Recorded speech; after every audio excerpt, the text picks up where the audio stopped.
Ahoy there! Captain Benzie here, coming at you with another video for EVE Online. In today's video, we're going to be talking about the so-called Magic 14, and I'm going to come out with some controversy right off the bat. If you've been told that the Magic 14 are skills that you absolutely need to train right the way at the start, you need to get all this sorted, I'm going to tell you that's wrong. This is not a skill planning guide. This is not something, a box-checking exercise that every single pilot needs before they can bother undocking or anything like that. They are a list of 14 fundamental skills that benefit every ship that a player can pilot, regardless of modules, implants, or rigs. That's all they are. Now, they're worth looking into. These are skills that are definitely worth exploring and discussing what they do, but they're not necessarily the best skills that you can start out training as a new pilot. You might find that there are skills that are not mentioned on here because they're specific to a particular ship that are going to be far more beneficial to you than some of the other stuff that is listed, and that's basically what we're going to be talking about in today's video. And I know I'm going to be offending a lot of EVE Online players here by telling you that something you've been told for years is not actually entirely accurate. Anyway, if you enjoy this kind of content, please let me know. Hit like on this video. It does tremendously help me out by getting noticed through the YouTube algorithm. Subscribe if you want to know more about EVE, whether it's EVE Online or EVE Echoes. I'm covering both these days. And of course, if you do want to keep me doing what I'm doing, if you want to go the extra mile to support the channel, you can head to my Patreon, linked in the description down below. Anyway, enough of all of that, let's jump right in to talking about the Magic 14.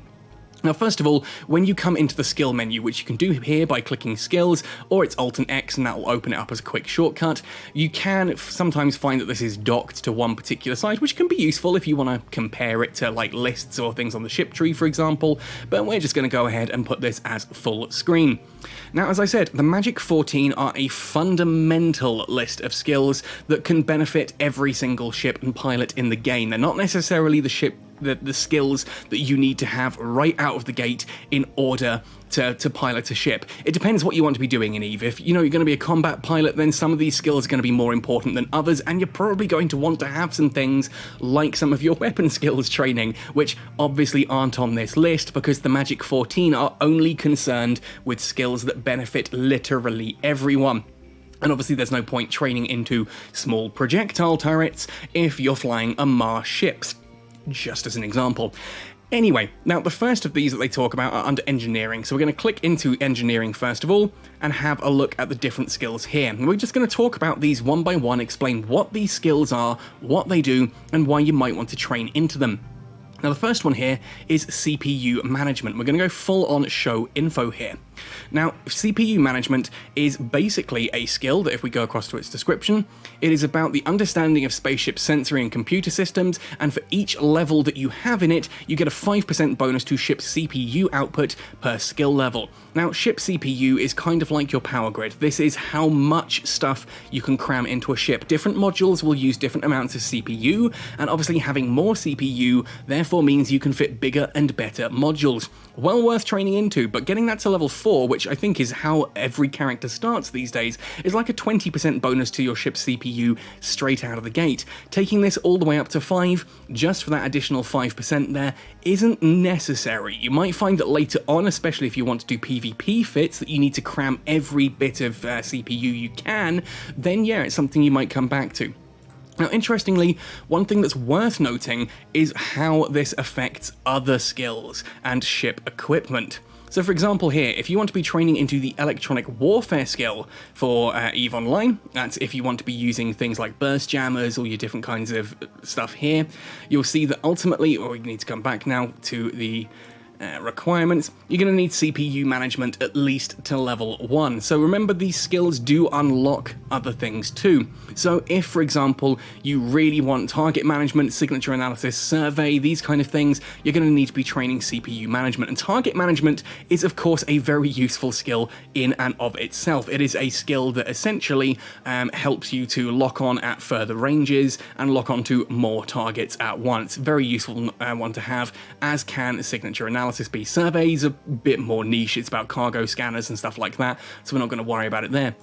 Now, CPU management is just the first one. Useful skill definitely there to have in order to get that additional CPU for fitting, which, it allows you to fit more, what's the word I'm looking for, sophisticated modules, higher tier modules and things like that that use more of your ship's CPU. Now, the second one kind of follows in the same vein, and that's power grid management. This does exactly the same thing, but for your power grid. Remember, you have both power grid and CPU in EVE Online, whereas in EVE Echoes, we only have power grid. And again, this is one of those skills. It's going to give you additional 5% bonus to your ship's power grid per level. And like CPU management, this is about fitting modules that consume more of your ship's power grid. So you can fit bigger and more sophisticated modules by doing that. As for what it's required for, shield operation, obviously if you want to be operating shields, that's going to help you there. Capacitor systems operation, this is quite a nice little skill to look at as well, because this is going to give you, there we are, required for things like capacitor boosters and stuff like this. If you want to be using those, very useful if you just want to be able to use cap boosters to sort of inject some capacitor into your system. That's a great way of doing things. Cap boosters are kind of like the active version of capacitor batteries in EVE Echoes. In EVE Online, a capacitor battery just increases the size of your capacitor. In EVE Echoes, it gives you that increase plus an activatable ability that dumps in, whereas here in EVE Online, that's done through cap boosters. So power grid management, yeah, I'll agree, that can be useful to get up to a certain level early on in order to fit the modules that you want. And if you find that you're not able to fit the modules that you're looking for, you might want to check that CPU management and power grid management are both up to scratch. Still on the subject of management, capacitor management. This one you can see I haven't actually trained this all that much. That's mainly because I'm focusing on Minmatar ships. I'm using cannons and passive tank, so things like capacitor management isn't overly important for me, and this is my exact point. If someone's going to tell me that I need to train capacitor management higher than I currently have it, I'm going to tell them to shove it, because I've yet to run out of capacitor on any of the ships I'm currently piloting. Yeah, I'm working towards a Hurricane, and I'm probably going to want a bit more capacitor management in order to make that better, but for now, I'm pretty good with what I've got. This is going to increase the amount of capacitor that you have, your capacitor's maximum capacity, by 5% per skill level, so your ship goes up 5, 10, 15, 20, 25% additional capacitor. Again, if you find, especially if you're using things like Amar ships, this is going to be a really useful skill to train early on. If you're using like energy weapons or even hybrid turrets early on, can really sap your capacitor. This can be a skill that's worth looking into just to kind of keep you a bit more capacitor stable and stop you running out of juice so early on.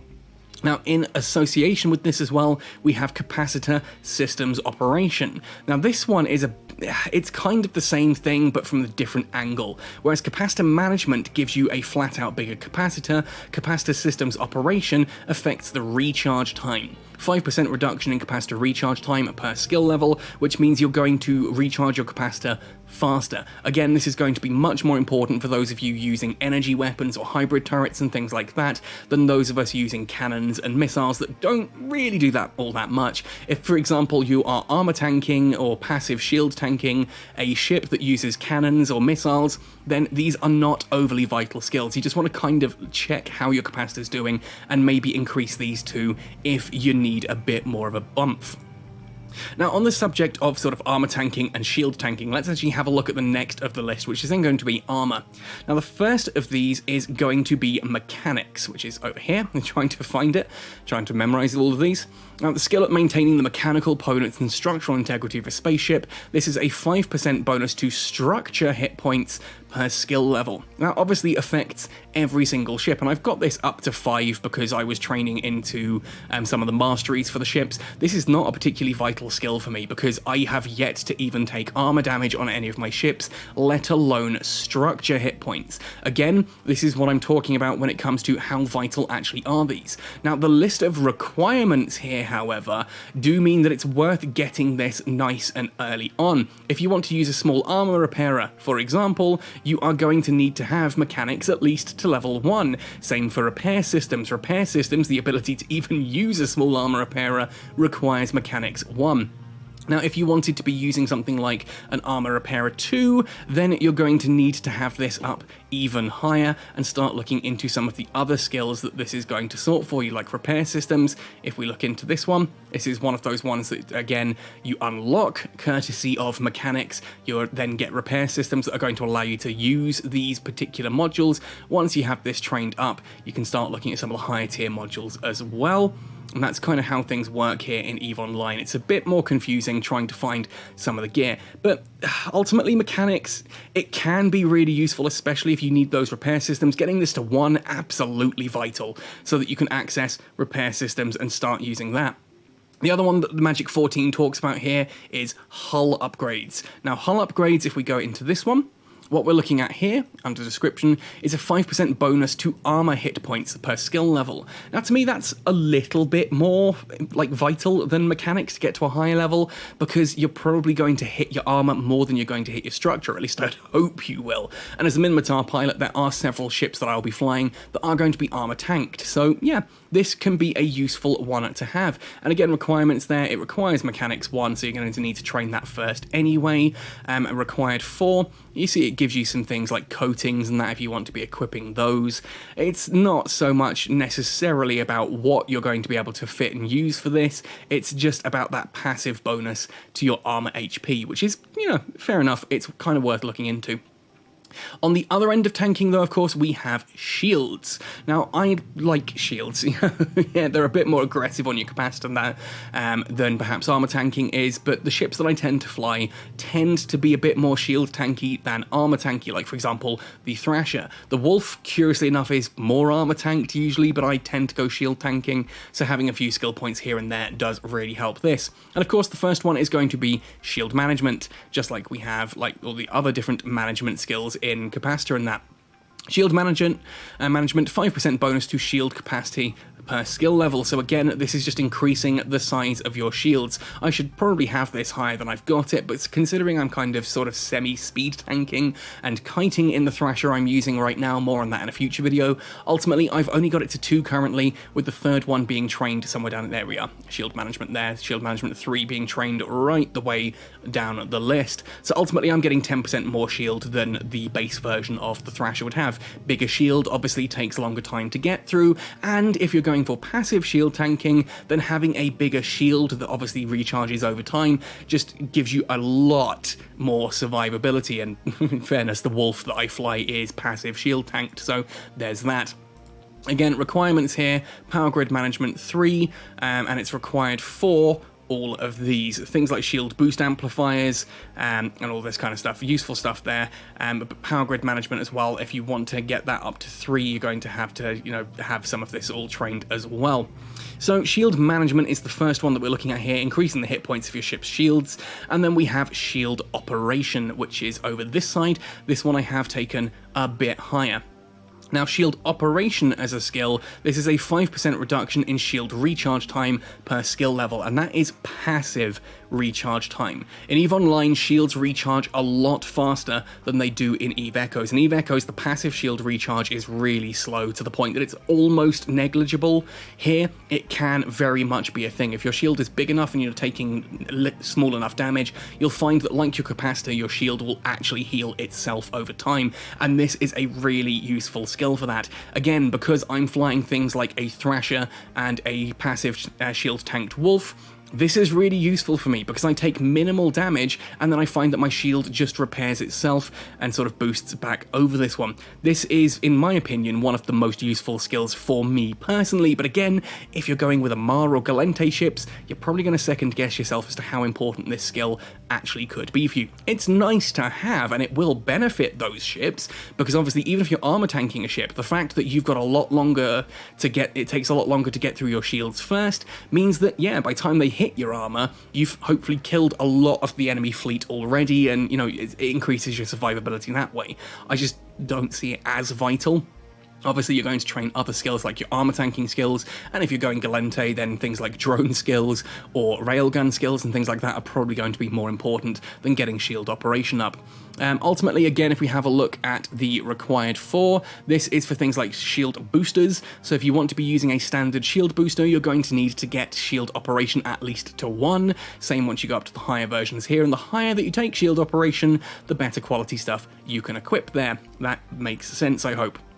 Now, we've talked about targeting a brief bit already, in that we talked about target management, a skill there, which required us to have some of the mechanic skills trained up, some of the engineering skills. But if we come into targeting, we've got a few more of the Magic 14 here. The first is a long-range targeting. Now, in EVE Echoes, you lock on at a full 1,000 kilometers no matter what ship you're in. That is not the case here in EVE Online. Every ship has its own unique targeting range. You can sit there, we were having this discussion on the EVE Echoes Discord this morning where Nina was showing how far you can get some absolutely insane beam lasers on a Stratios, and then I said, yes, but what's its lock distance? And it's like she's got 200 kilometers worth of range, but the ship can only lock on up to 63 kilometers. So it's kind of a way in EVE Online to force you to engage at specific ranges, and obviously things like sensor dampeners shorten that range as well. Ultimately, though, what this skill is going to do, it's going to give you a 5% bonus to targeting range per skill level. Me having this at level 4, 20% bonus to targeting range. So if my ship could target at, say, 10 kilometers, it can now target at 12 kilometers. If it's 20, it's now at 24, and so on and so forth. I think my maths is right on that. I hate being put on the spot, but I do it to myself all the time. This just increases your targeting range, and that's always going to be useful to a certain degree. If you're going for an artillery fit, or like a long-range weapon fit, then yes, obviously this is going to be more important than if you're equipping autocannons, or blasters, snub-nosed railguns, things like that. Ultimately, it's still going to be useful though, because you can lock onto things whilst you are still approaching them, and having them locked on means you can then just immediately swap targets as needed. I like having this one trained up. This is a very useful skill to train quickly. You can see I've done so here up to 4 straight off the bat. We then have signature analysis. This is the next one here in the Magic 14. If we open this one up, sorry, there we are, show info. This one here is 5% improved targeting speed per skill level. So remember how, you take time to lock onto something. The better your sensors are, the faster you lock onto a target. The bigger an enemy ship is, the quicker you lock onto them as well. So this skill basically enables you to lock targets faster, which then enables you to quickly apply offensive modules and weapons to hostile ships. It can mean the difference between whether or not you're successful at tackling a ship in like in the enemy fleets, and in PvE it just means you lock on that little bit faster, so if something's flying towards you, you can hit it while it's got a low angular velocity if that's kind of important to you. As you can see, to me this isn't quite as vital as perhaps some of the other skills on this list, because I've only gone to 3. Now, it's required for, basically logistics and recon ships, really not much. If you're going into these, then yeah, this is going to be important for you, but for the most part, it doesn't really unlock anything. It's just about locking onto an enemy ship faster, which is nice, but definitely not vital. Now, talking about things like the Thrasher, let's go into navigation. Now, the first skill that they mention on the Magic 14 is the navigation skill itself. Now, this, as it says here, is a 5% bonus to sub-warp ship velocity per skill level. Basically, kind of like how we have frigate command and destroyer command and things in EVE Echoes, same prospect here. By having this at level 4, my ships move 20% faster at sub-warp speeds. So if I had a ship that does, say, 500 meters per second, it's now going to do 600 meters per second, and so on and so forth. By training this, you just make your ships move faster, and that's always going to be a good thing. No matter what ship you're in, being able to move faster is always going to be good. Whether or not it's vital enough to replace other skills, that's up to you.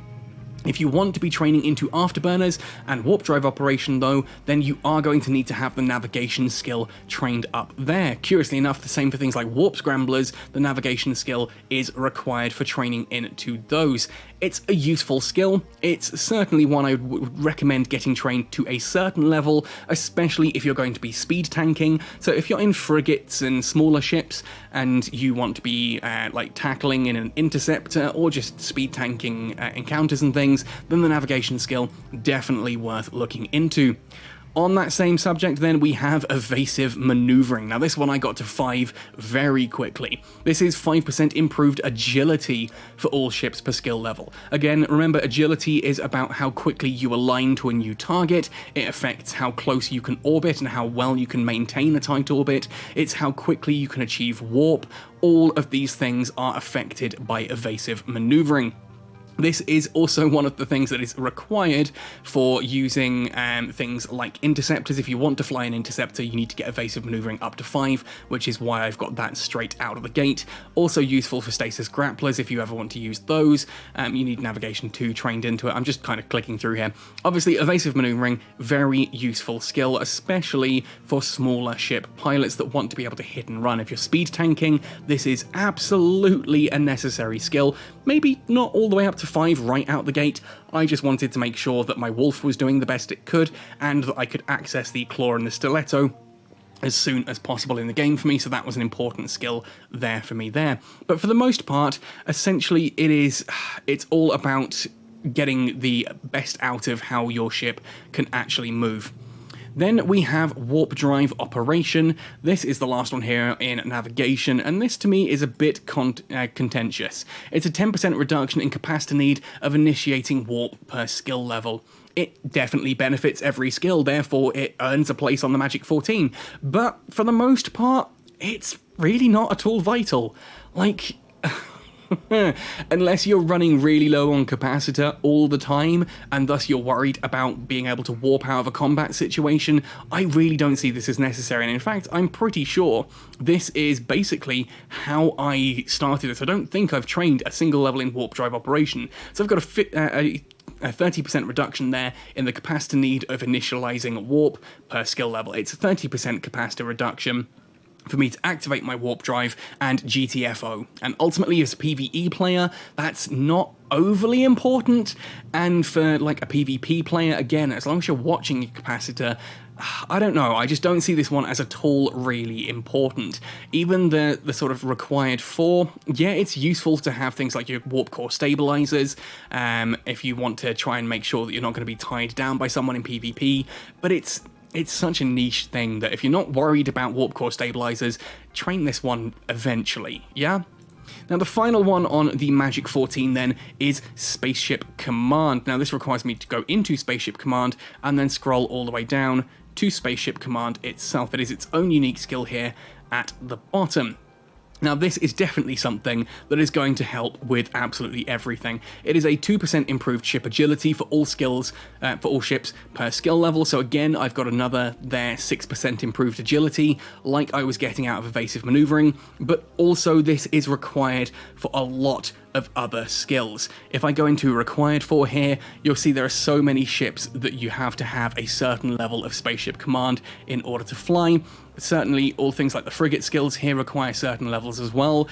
It's one of those skills that ultimately you're going to need to train into it at least to a small amount. Fortunately, it's nice and easy to sort of reach. It's not a difficult skill to train, and having it at 3 here is pretty much enough for what you need to start off with. Again, train it up if you want additional agility. This is something I will be adding to the rest of my list down here once I get through all of these, and I know that looks like a pretty eclectic list of training queue there for anyone who knows, but ultimately that's neither here nor there, really. I'm going off topic, but I'm training into a lot of different ship types at once here. I'm not just going for one particular ship. I'm looking at exploration, I'm looking at PvP and frigates, I'm looking at like sorting out my hurricane and stuff like this. I'm kind of training all over the place.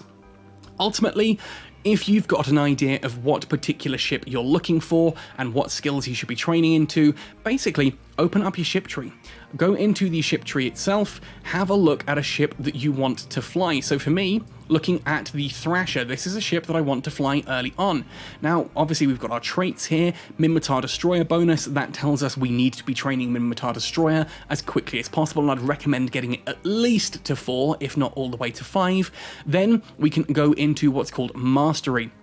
Now, this is by no means exhaustive, and again, you kind of don't just tick all of this off for the sake of ticking it. Have a look at what these skills do. If you've decided that the Thrasher is a ship you'd like to fly, you can open this up and have a look at the skills that it's recommending here. Now, some of these, again, work really useful, and they'll help you find some skills that do benefit your ship particularly. Small projectile turret, again, as I mentioned earlier, this is a skill that's not listed on the Magic 14 because it does not affect every ship. Even gunnery, a skill as sort of iconic and core as gunnery, is not listed on the Magic 14 because it does not affect every ship in the game. If you're flying a cheetah and you've got a covert ops cloak and a probe launcher in your high slots, then gunnery skill is doing nothing for you. And that's kind of the point I want to get at here regarding this sort of blind obeisance to the Magic 14. There are other skills that can be more vital for you early on. If you're a combat pilot, then damn straight you're going to need things like gunnery. After gunnery, you're probably going to want things like motion prediction, sharpshooter, rapid firing, all of these linked down here. If you're using lasers, you probably want things like controlled bursts to reduce the amount of capacitor that your lasers are chewing up every time they shoot. Stuff like this. So by having a look at this list here in Mastery,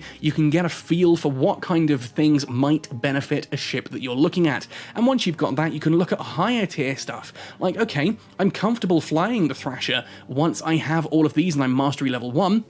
What does it recommend for Mastery level 2? I'm kind of working towards Mastery level 3 here for the Thrasher, but even then, like, I'm not training into tactical shield manipulation yet because I don't need it. There are other skills that I'm looking at that are more important.